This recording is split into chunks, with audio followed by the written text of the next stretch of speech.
Halo, assalamualaikum warahmatullahi wabarakatuh. Halo semua, apa kabar? Oke, jumpa lagi dengan saya, Sandi. Oke, teman-teman, pada kali ini kita akan belajar mengenai rumus Excel, yaitu rumus if, ya. Oke, nah jadi teman-teman, di Excel ini terdapat sebuah rumus ya, atau fungsi namanya fungsi if ya, atau rumus if. Nah, yang dimana rumus ini teman-teman ini adalah rumus yang paling baik digunakan ya dalam kehidupan sehari-hari gitu ya. Dan juga yang paling umum lah, dan ini memang perlu kalian tahu gitu ya. Oke, apa sih ya rumus if itu? Nah, oke, rumus if atau fungsi if ini teman-teman adalah rumus logika ya. Rumus logika yang digunakan untuk apa? Digunakan untuk mengecek ya, mengecek suatu kondisi sebuah data ya, dan jika kondisi terpenuhi dengan yang kalian tentukan ataupun yang kita tentukan gitu ya, maka akan menghasilkan nilai benar atau true gitu ya. Jika kondisi tidak terpenuhi, maka akan menghasilkan nilai salah atau false gitu ya teman-teman ya. Nah, rumus Excel if ini ada dua teman-teman ya. Yang pertama rumus Excel if tunggal ya. Apa sih rumus Excel if tunggal ini ya? Nah, jadi rumus if Excel tunggal ini yaitu merupakan rumus ini gitu ya. Ini hanya terdiri dari satu if dengan satu logical test ya. Nah, rumus ini juga memiliki dua kondisi teman-teman ya. Memiliki dua kondisi, yaitu kondisi satu value ataupun nilai jika benar, yaitu value if true, dan kondisi dua value if false ya, atau nilai jika salah gitu ya. Nah, berikut ini contoh rumusnya, berikut berikut penulisan rumusnya ya. Yang dimana terdiri dari sama dengan if, kemudian masukkan logical testnya, kemudian di sini titik koma atau koma gitu ya. Value jika benar atau value if true-nya, kemudian titik koma atau koma value if false ya. Ini merupakan sintak rumusnya gitu ya. Nah, kemudian contohnya nih. Contoh penggunaannya ya. Misalkan kita akan menggunakan untuk apa? Untuk menentukan kelulusan siswa gitu ya. Nah, di sini ya, yang disebut sebuah kondisi adalah apa? Kondisi itu adalah sebuah ketentuan yang kita buat gitu ya. Untuk apa? Untuk mendapatkan hasil benar atau salahnya gitu ya. Oke. Nah, di sini ada sebuah contoh ya.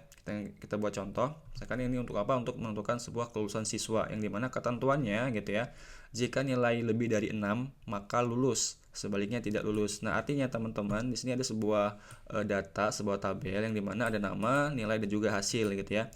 Nah, yang dimana untuk mendapatkan hasil ini gitu ya, lulus dan tidak lulusnya sesuai dengan ini, sesuai dengan ketentuan di sini gitu ya. Yang dimana jika nilainya ini lebih dari 6 dinyatakan lulus ya, sebaliknya tidak lulus, artinya di bawah 6 gitu ya, maka dia tidak lulus gitu ya. Nah, sekarang bagaimana cara penggunaannya? Berikut ini cara penggunaannya ya. Maka rumusnya sama dengan gitu ya. Nah, jadi setiap kita menginput rumus jangan lupa diawali dengan tanda sama dengan ya. Sama dengan if ya, buka kurung. Nah, kita masukkan logical testnya. Logical testnya dari mana? Dari sini, dari kolom nilai ya. Jika nilai ya, jika nilai ini apa tadi? Lebih dari. Nah, lebih dari ini kita bisa menggunakan simbol lebih dari ya. Jika nilai ini lebih dari ya, lebih dari 6. Oke, nah ini dinamakan sebagai logical test teman-teman ya. Jika nilai lebih dari 6 maka ya. Nah, ini yang kita input ini adalah value if true, nilai jika benar gitu ya. Jika jika kriteria ini terpenuhi gitu ya. Ini kriteria yang kita tentukan terpenuhi, maka apa hasilnya? Nilai benarnya. Maka apa? Maka dinyatakan lulus ya, maka lulus. Oke, nah ini nilai benarnya ya, value if true-nya. Kemudian titik koma lagi, nah kita masukin ya value if false-nya, nilai jika salah. Kalau misalkan kriteria yang kita buat ini gitu ya tidak terpenuhi gitu ya, maka apa hasilnya? Maka tidak lulus. Oke ya, tutup petik. Nah, jangan lupa teman-teman, setiap kita membuat sebuah pernyataan yang berupa huruf itu selalu menggunakan tanda petik 2 gitu ya. Nah, kalau angka nggak perlu. Oke, kemudian tutup kurung. Nah, ini artinya apa? Nah, artinya ini ya, jika ya nilai, kenapa ini B18? Karena di sini ini untuk mengetahui nilai dari sini ya, di nilai ini, karena letaknya ini di kolom B ya, baris ke 18, maka sini 18 ya nama selnya gitu ya. Maka di sini artinya jika nilai gitu ya lebih dari 6, maka ya dinyatakan lulus. Nah, inilah namanya sebut sebagai apa? Sebut sebagai ini value if true-nya. Maka dinyatakan lulus. Nah, selain itu tidak lulus. Nah, ini dinamakan sebagai value if false-nya. Jadi ketika kriteria tidak terpenuhi, maka ini hasilnya gitu ya. Maka tidak lulus. Sekarang kita enter, teman-teman. Nah, maka Ronaldo lulus. Kenapa Ronaldo lulus? Ya karena nilainya dia 9 ataupun lebih dari 6, maka dia lulus gitu ya. Sekarang kalau sudah kita buat rumus, tinggal ditarik aja teman-teman ya. Nariknya arahkan kursor ini ke pojok kanan bawah sel yang aktif kayak gini. Nah, tinggal tarik ke bawah kayak gini. Nah, gitu ya. Maka di sini yang tidak lulus ada 2 ya, teman-teman. Ada si Rossi dan juga si Joni. Nah, kenapa si Rossi ini tidak lulus padahal dia 6? Nah, karena di sini ketentuannya jika nilai lebih dari 6, artinya di atas 6 ya, maka dia lulus. Kalau 6 ke bawah, maka dia tidak lulus. Nah, termasuklah Rossi karena dia nilainya 6, maka dia tidak lulus. Nah, sedangkan si Cinta 6,1 dia lulus. Kenapa? Karena nilainya lebih dari 6 gitu, teman-teman, gitu ya. Si Joni jelas kenapa dia tidak lulus, karena nilainya memang di bawah 6 gitu ya, teman-teman. Oke, itu contoh penggunaan rumus if tunggal. Oke. Nah, sekarang kita lanjut. Oke. Nah, berikutnya apa? Ya, berikutnya adalah fungsi rumus if majemuk. Nah, jadi kalau if tunggal tadi cuma ada satu logical test, sedangkan kalau rumus if majemuk ini gitu ya, ini terdiri dari satu atau banyak if ya, yang bisa disesuaikan dengan kebutuhan gitu ya, tergantung dari beberapa kondisi yang ditetapkan gitu ya. Jadi untuk ini intinya gitu ya, kalau misalkan logikanya ataupun fungsi if-nya kita pakai if-nya lebih dari satu, itu disebut sebagai if majemuk gitu ya, dan itu bisa disesuaikan ya, bisa 1, 2, 3 dan seterusnya gitu ya, tergantung kita menggunakan kondisinya seperti apa gitu. Nah, ini contoh sintaknya atau contoh rumusnya. Jadi if logical test ya, kemudian titik koma atau koma, masukkan value if true-nya, nilai benarnya.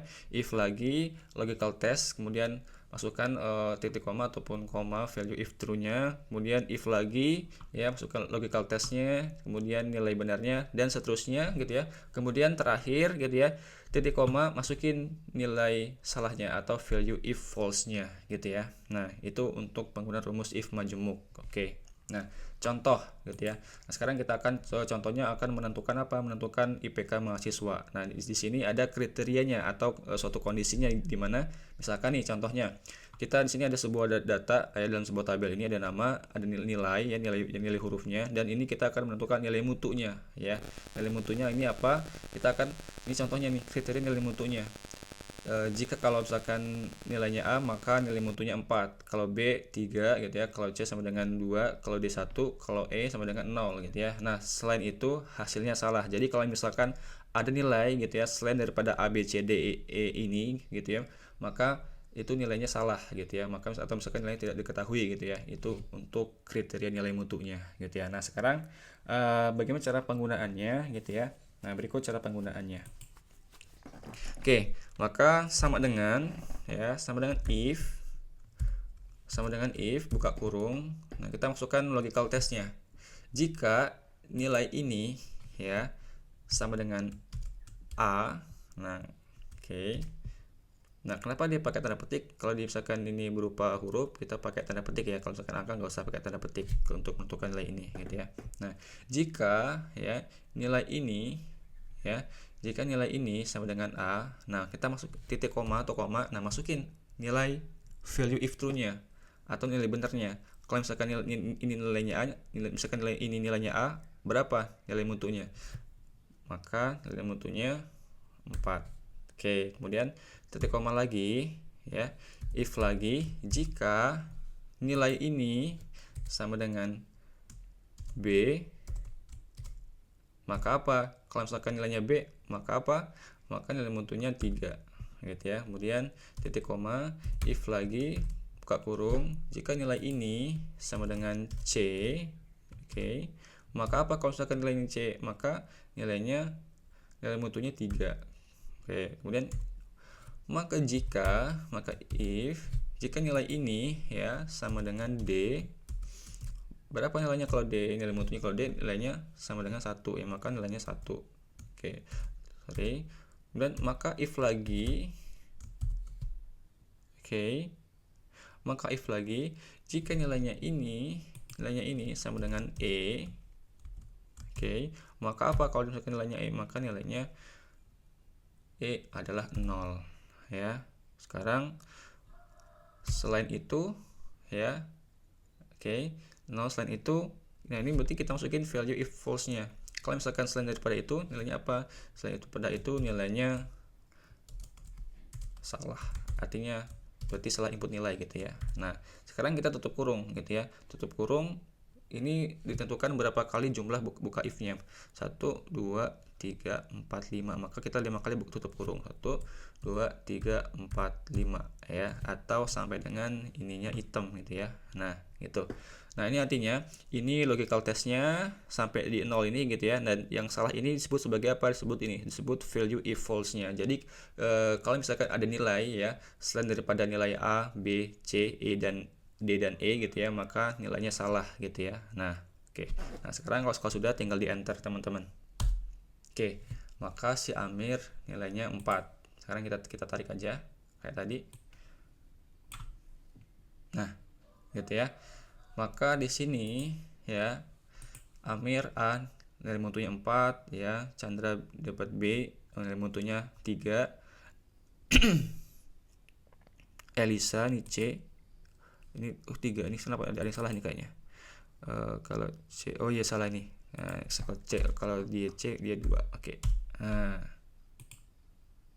tadi ini salah, oh ya nih kalau C dia 2. Oke, maka tinggal kita tarik ulang. Nah oke ya.